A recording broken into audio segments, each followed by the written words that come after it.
Ano passado eu não vi tantos animes quanto eu queria, mas alguns dos que vi me marcaram bastante e por isso resolvi fazer esse vídeo, compilando e comentando sobre os meus animes favoritos vistos em 2025. Eu não acompanho temporada atualmente, então não espere ver animes recentes por aqui. Vou começar falando dos que gostei, indo até os melhores, na minha opinião. Sem mais enrolações, bora começar. Abrindo a lista temos Red Baron. Eu vi esse anime porque parecia um mecha divertido e também eu nunca tinha ouvido falar dele antes. A história é sobre o futurístico ano de 2020, onde os avanços tecnológicos permitiram a criação dos robôs gigantes, chamados Metal Fighters, que competem no evento esportivo internacional para decidir o robô mais forte de todos. No entanto, a organização do mal, chamada Máscara de Ferro, planeja roubar esses robôs para fins malignos. E assim o fazem. Eles roubam o Red Baron, criado pela engenheira Shoko Saiba, e sequestram seu pai, o famoso pesquisador Tetsuo Saiba. Felizmente, Ken Kurenai, um garoto que almeja se tornar o campeão mundial entre os Metal Fighters, se junta a Shoko na jornada para salvarem o pai da garota. A partir daí, Red Baron foca no formato episódico, com o Ken, o protagonista, viajando para diferentes locais do mundo para cumprir seus desafios como Metal Fighter, e no meio do tempo enfrentando os capangas da Máscara de Ferro. Red Baron não está tão alto nesse vídeo porque eu tenho alguns problemas com o roteiro. Os vilões são uma piada. Por serem atrapalhados, dificilmente passam uma ameaça real. Fora que os seus embates são meio arrastados. Muitos nem possuem uma estratégia, subtexto ou outra coisa que deixa a história interessante. É quase sempre porradaria e poder da amizade. Mas tem vezes que a porradaria é boa mesmo. Red Baron sabe entregar momentos bem escritos, em raras ocasiões, mas sabe. Porém, infelizmente é um anime de quase 50 episódios, onde a maioria parece filler, sem avanços significativos. Mesmo Red Baron pecando, eu tenho boas lembranças dele. Ele tem cara de que passaria na Rede TV, embora, na verdade, ele veio pro Brasil através do canal pago da Locomotion, em 1997, com a dublagem feita em Miami. Vamos investigar! Olhe, lá está Sally! Que bom que eles voltaram a salvo! Shadow é um ótimo guerreiro! Essa foi uma batalha muito intensa. Não há nada que possamos fazer! Nós somos o trio Cruz do Sul. A experiência que tive com Red Baron, em resumo, foi assistir sabendo que ele não é tudo isso, e mesmo assim sentir uma conexão forte, e saber apreciar esse shonen tão honesto e com robôs gigantes que sabem fazer lutas boas. E antes de ir pro próximo, preciso ressaltar que a música de abertura é muito boa. Quem canta ela é o Shinichi Ishihara, famoso pelas músicas de Guyver e séries tokusatsu. A performance dele aqui é fenomenal. Praticamente a abertura te convence a querer assistir.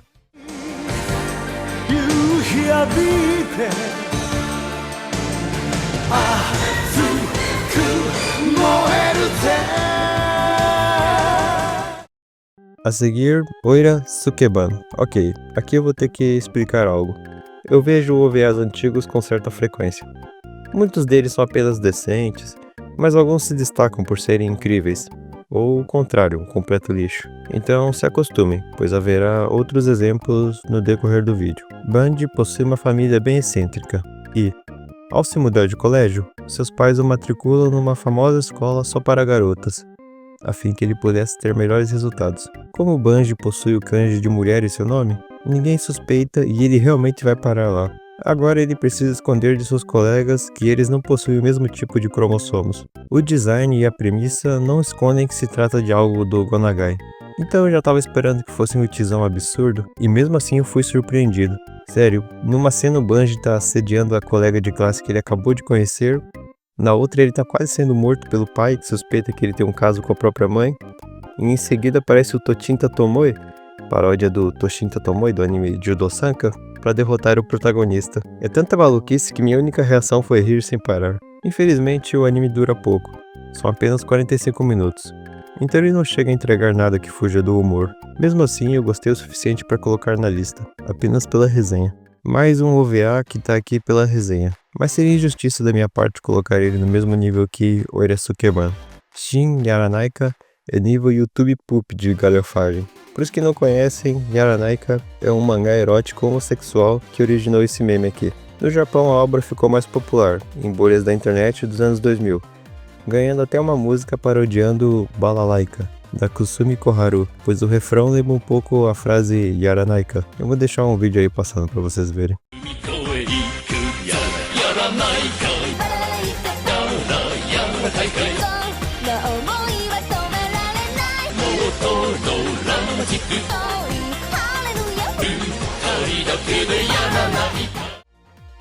O anime de 2024 foi inteiramente bancado por uma campanha online, que conseguiu arrecadar 8 milhões de ienes, aproximadamente 270 mil reais. E em 1º de abril foi lançado Shin Yaranaika, a primeira adaptação em anime de Umbara. Inclusive, essa data até fez alguns pensarem que se tratava de uma piada, e não de um lançamento oficial.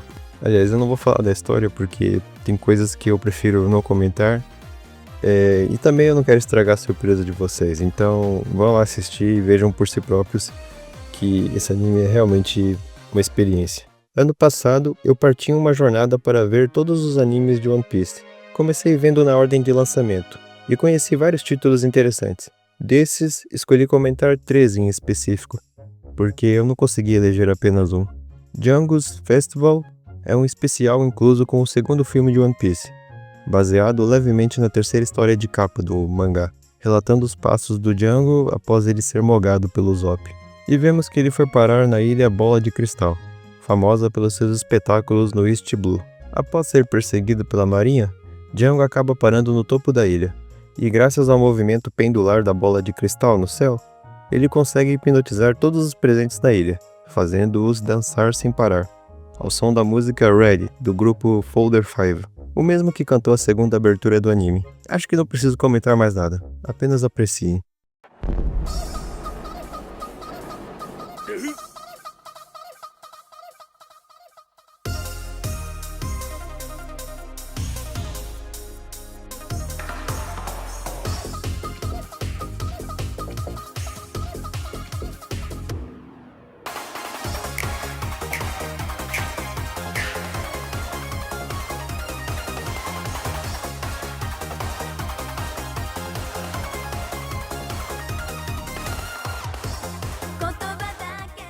Cara, essa dança, esse marinheiro envergonhado, esse Luffy pixelado por algum motivo, essa Nami dançando no estilo rotoscopia, que eu nunca imaginei que veria, mas fico feliz de saber que existe, é cinema apenas.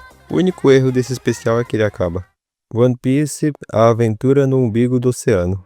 Luffy estava pescando com escovas porque ele é burro, até que ao puxar uma corda que ele deixou uma isca, ele leva o Gong Mary até uma rocha e encalha o barco. Nisso, Nami avista um baú preso na rocha e decide investigar. Porém, ao abrir, só encontra o crânio de um pirata com um convite escrito para eles adentrarem o umbigo do oceano.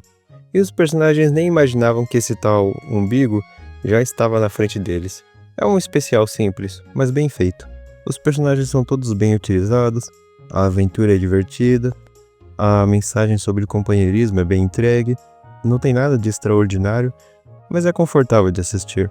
Se fosse para citar coisas únicas desse especial, seria que eu gostei do clima de névoa em várias cenas, pois como eles estão dentro da água, não tem céu, nuvens ou um sol, então o cenário é bem distinto. E o Luffy ganha uma skin legal com essa capa rasgada. Com certeza, se a animação fosse acima da média, esse especial seria mais comentado entre a comunidade, porque de resto ele é muito competente. One Piece, estendido sobre o vasto mar, o grande, grande sonho de um pai. Espero que vocês tenham gostado da minha tradução. A história acompanha essa menina, Amanda, e seus dois irmãos, que são sequestrados por um grupo de piratas, pois Amanda sabe a localização de um tesouro, herança deixada pelo seu pai. Para sua sorte, a menina consegue convencer dois tripulantes a se juntarem a ela e fugirem do navio. Após terem êxito na fuga, que inclusive pareceu bem fácil ao meu ver, o anime corta para o chapéu de palha no Mary, e o Luffy novamente está pescando. Porém agora ele mal consegue segurar a vara e quase acaba pegando no sono.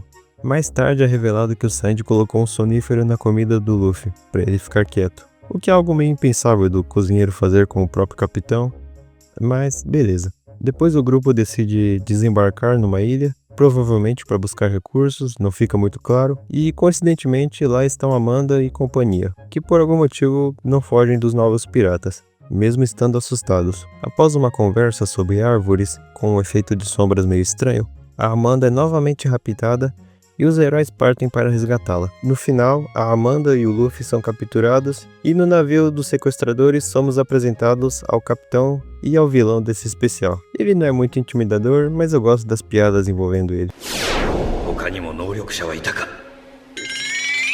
Você nem que esse cara, velho. Sai logo desse filho da puta não também. Nesse meio tempo, o anime corta por uma cena dos Chapéus de Palhas e vemos o Sanji conversando com a Milha, irmã mais nova da Amanda, e é um momento bem fofo.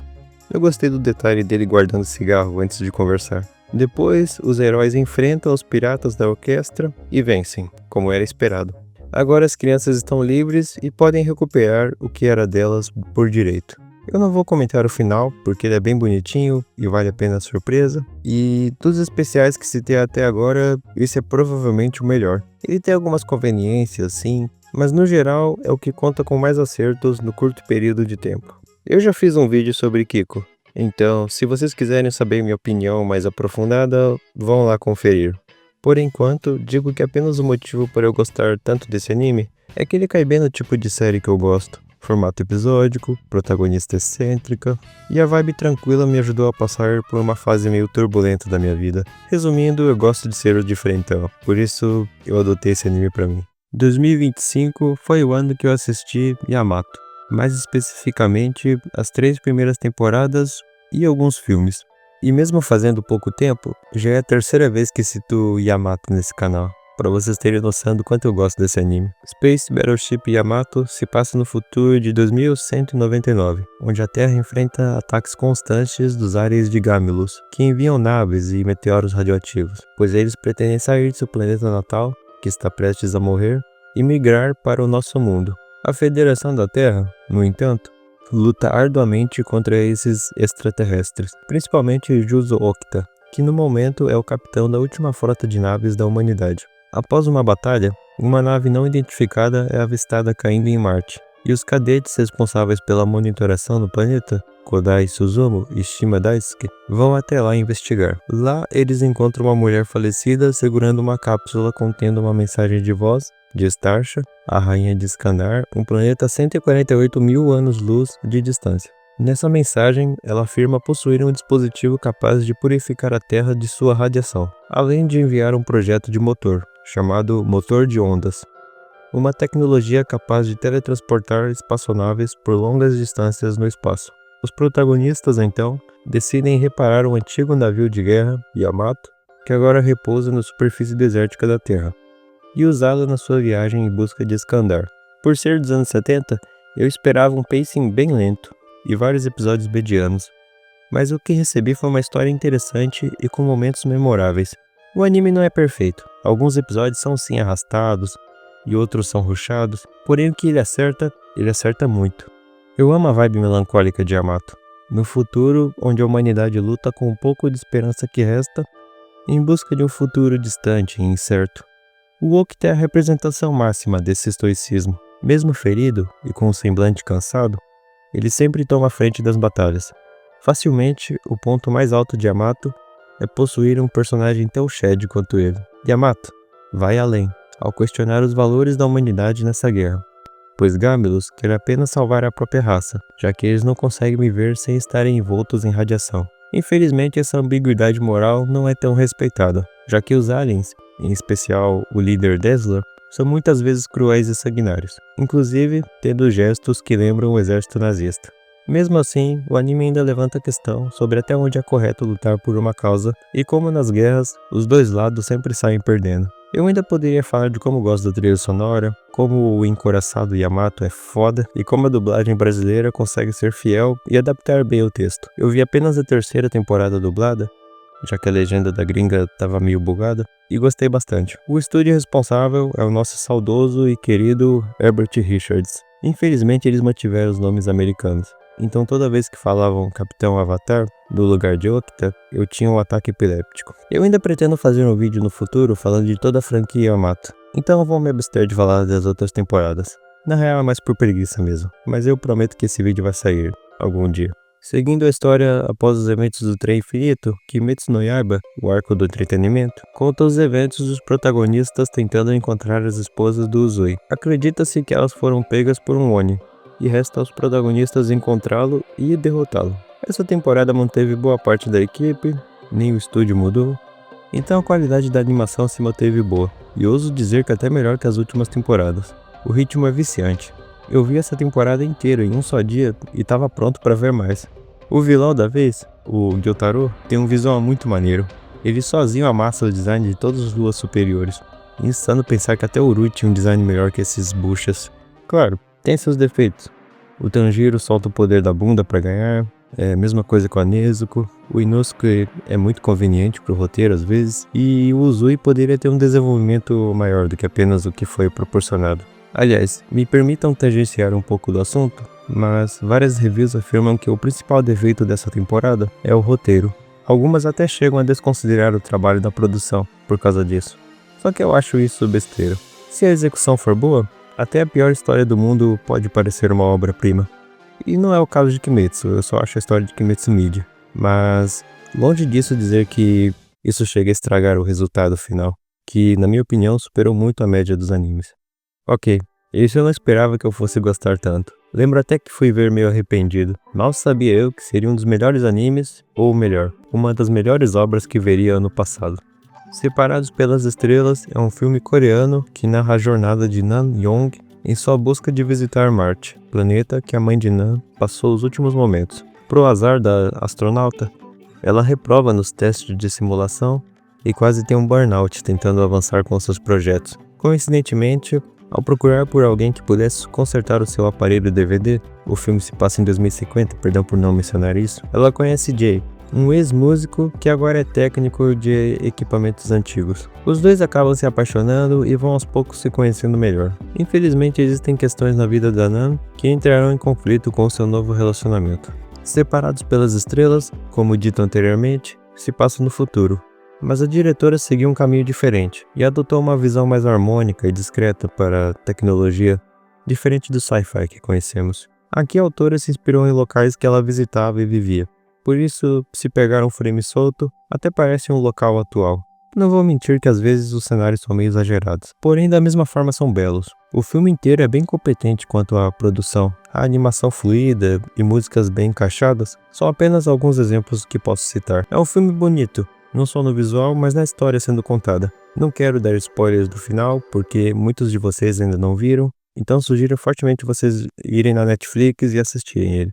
Um clássico dos animes de delinquentes e que por algum motivo, assim como Shonan Junaigumi, também tem a região de Shonan no título. Shonan Bakusouzuku é sobre Eguchi Yosuke e sua gangue de motoqueiros, que sempre estão por aí dirigindo em alta velocidade, arranjando brigas com grupos rivais e tendo que conciliar a vida de altas aventuras com as atividades escolares e responsabilidades de casa. Bakusouzuku faz referência ao termo Bousouzuku, uma subcultura voltada para os jovens japoneses, fortemente inspirada em subculturas de motoqueiros da América. Os Bousouzuku ficaram conhecidos por modificarem suas motos para fazerem ainda mais barulho e ficarem ainda mais decoradas, além de usarem vestimentas uniformizadas e dirigirem perigosamente pelas ruas. No anime, os protagonistas são bem menos violentos e só brigam quando são ameaçados por gangues ou presenciam injustiças. Em um episódio, eles até tentam dar lição de moral no motoqueiro que ultrapassa o sinal vermelho, o que é bem hipócrita da parte deles, já que eles nem sequer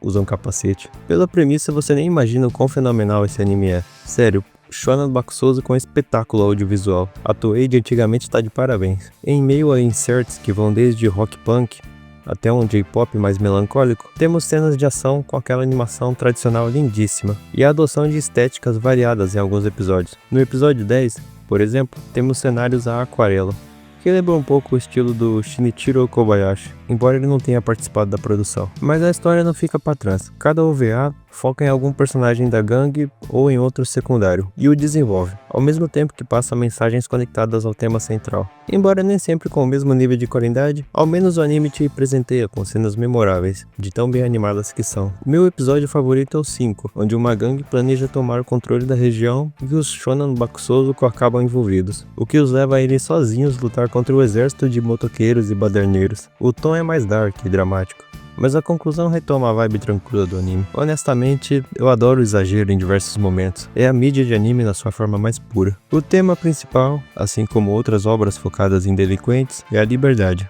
De viver essa fase efêmera, cheia de emoções que é a juventude a todo vapor, criando lembranças inesquecíveis e passando esse princípio para as próximas gerações.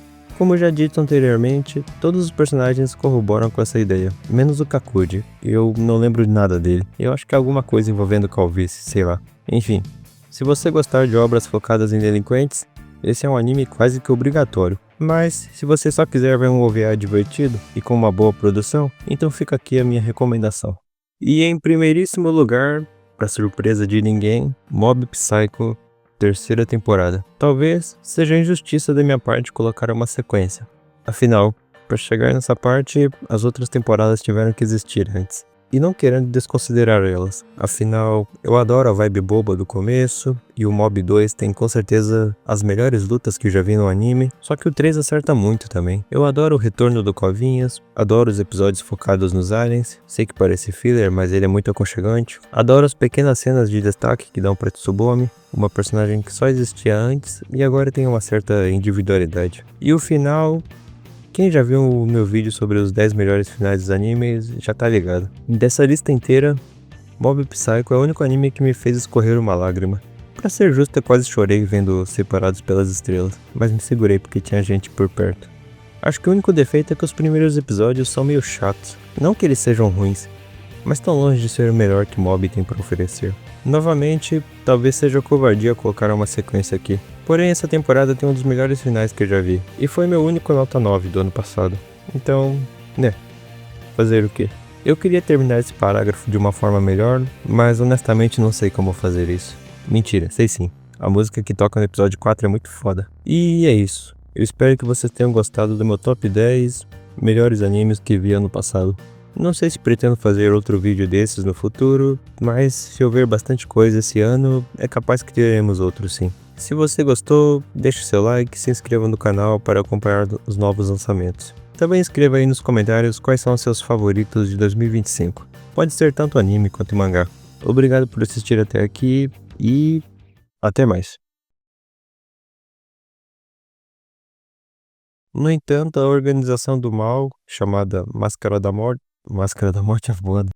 Para, não me fala uma coisa dessas. Que tal mais uma rodadinha? Só mais uma. Saia daqui! Se quiser outra rodada, volte com o dinheiro!